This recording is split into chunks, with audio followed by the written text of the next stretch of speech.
A couple months ago, I was challenged to a grow out contest by another koi dealer. We both had similar koi stock in, as we had just received shipments from Omosako, the famous Shiro Utsuri koi breeder.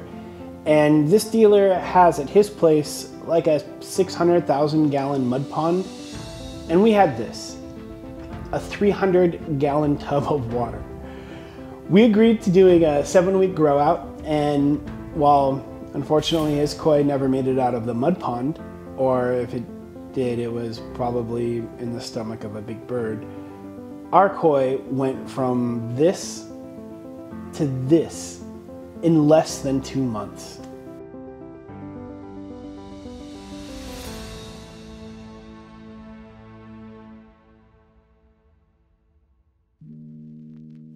Hi everyone, Shawn McHenry from Mystic Koi, and in this video I'm going to show you how we put on an over incredible 3 inches and just massive body weight onto this Shiro Utsuri in just 7 weeks.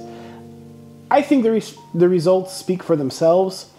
This koi put on just huge body, and not only did it grow from like 31 centimeters to 39 centimeters, it's like it doubled in width.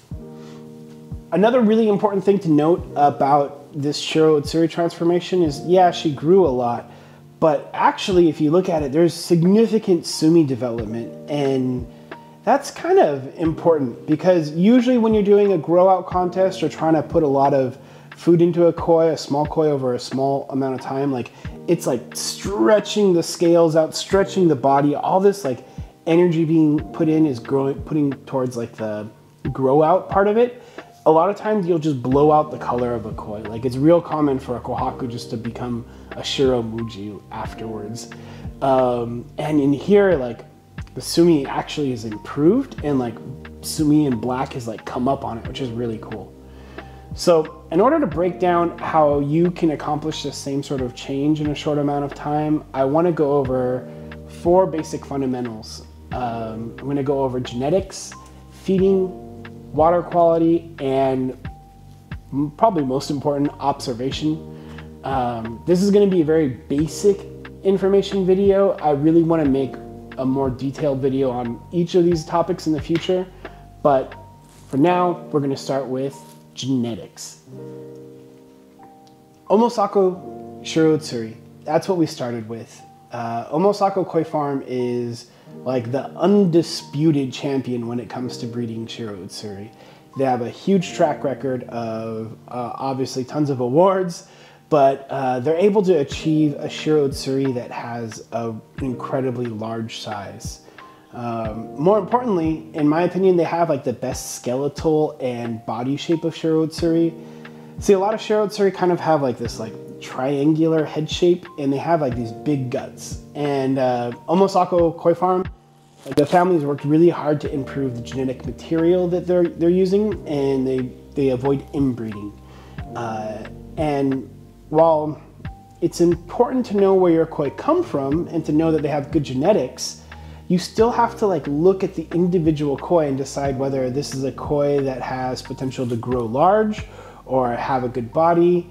And I guess what I'm saying is like not all koi from the same parents are created equally.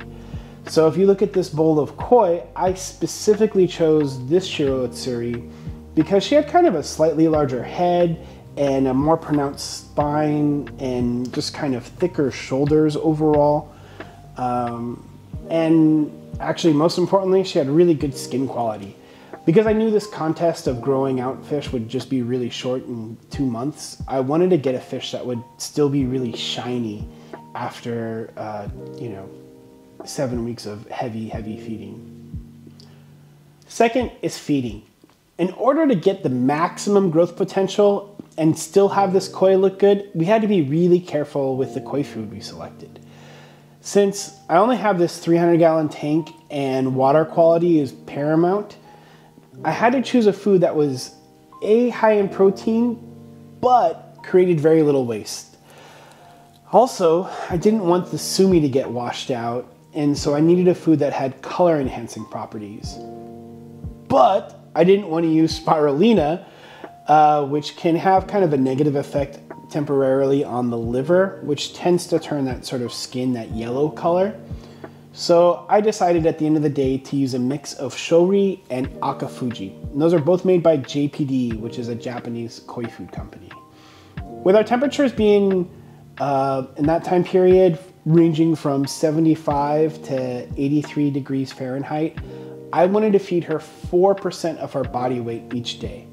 Now, that's a lot of food, like a lot. Like the maximum I would recommend feeding koi at any time. And in fact, I would probably only feed this amount to Tosai. In the future videos, I'll discuss a lot of this stuff way in more detail, but for now, just know I chose 4% a day. And how did we come up with that 4% a day? You weigh her. So we actually weighed the Shiro Utsuri, and we actually weighed the whole population of koi in that tank. And then I took an auto feeder and distributed that set goal amount of food over the course of 6 feedings a day.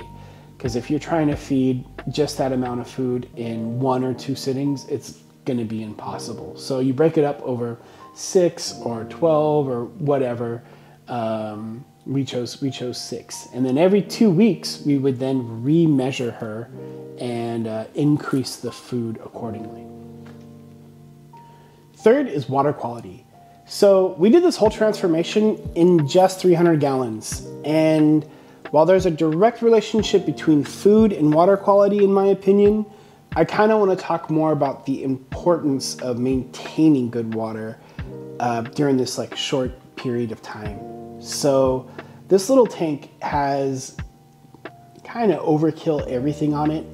The pump that we have here is circulating the water about 4 times an hour, and that keeps a lot of movement in the tank, which the fish love, and specifically it helps pick up the waste and send it to our mechanical biological canister filter we have.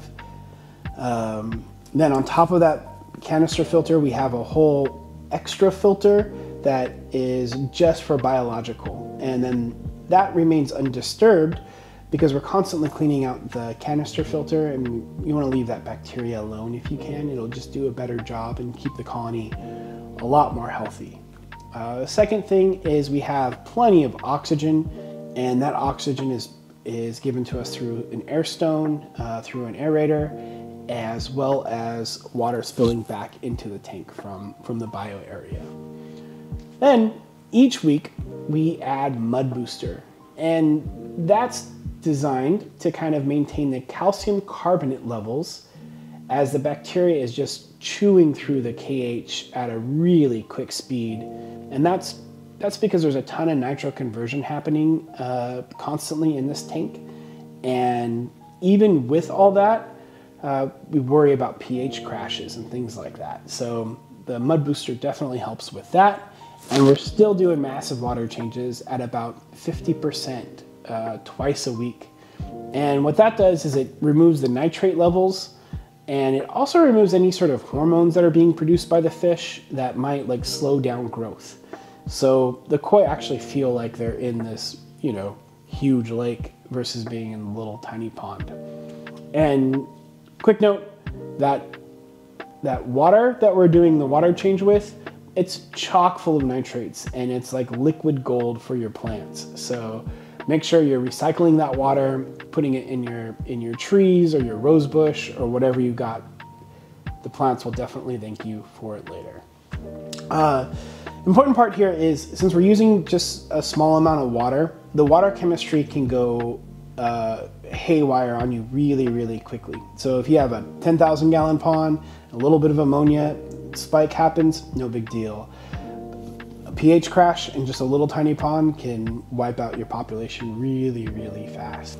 And finally, observation. We spent a lot of time watching this koi. We watch it all the time. And it's kind of incredible what koi can tell you just by watching them. So say they're not eating as much food, or they're taking a lot longer to eat the food, or perhaps like a koi's isolated itself and like put itself in the bottom of the pond. There's a reason why. And is that reason water quality? Is it the temperature?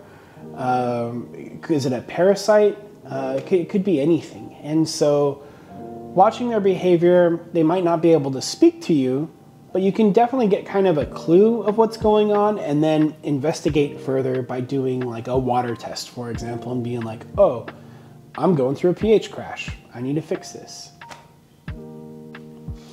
And that's it. That's how we turn this little koi into an absolute unit. Thanks for taking your time to watch and listen to me. Please subscribe to get notifications about more videos. It helps me out a ton because I want these videos to be shown to other people who are interested in koi, and YouTube's algorithm is going to make sure that happens if you subscribe. So I'm Shawn McHenry. I'm from Mystic Koi. See ya.